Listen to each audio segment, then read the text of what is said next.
لومړنی هغه هیواد چې نړیواله وبا یې قابو او ختمه کړله. السلام علیکم، پښتو شو چینل ته ښه راغلاست.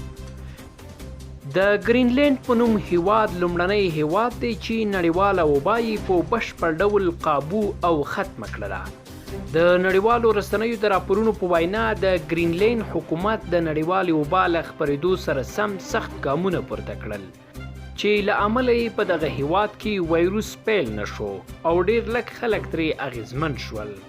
د راپورونو تر مخه په ګرینلینډ هیواد کې ټول 11 کسان په نړیوالې وبا اخته شوي وو، خو اوس ټول له روغتیا برخمن شوي دي او هیڅوک هم اوس په دغه هیواد کې په دې وایروس ککړ نه دي. دغه حکومت د لومړي کس په نړیوالې وبا له اخته کېدو وروسته سخت ګامونه پورته کړل او د 844 کسانو ټیسټونه یې وکړل.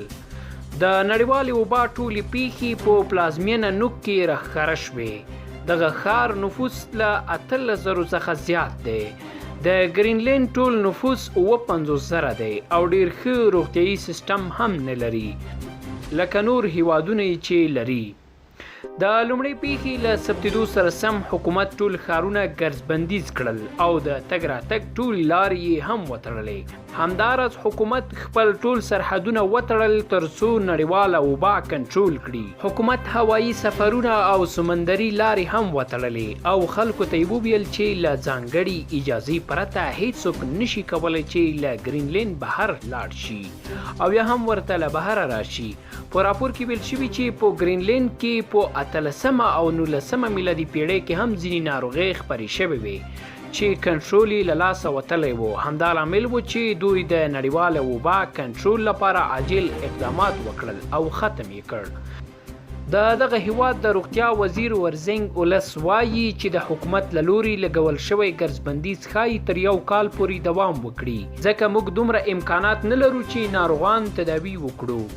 نو ځکه دغه نړیواله وبا ته د خپرېدو چانس نشو ورکولی او اقدامات به مو همداسې سخت وي. هغه وایي چې حکومت یې پریکړه کړې تر څو پورې چې د نړیوالې وبا درملنه یا واکسین نه وي جوړ شوی نو ټول ښارونه به ګرځبندیز وي او ښاریان به یوازې د اړتیا پر وخت له کورونو راوځي.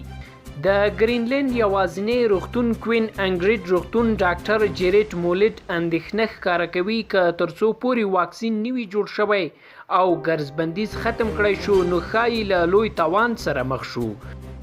نو موږ باید د خلکو د خوندیتوب لپاره کرنټین ته دوام ورکړو. مننه چې تر دې مهاله راسره یاستئ.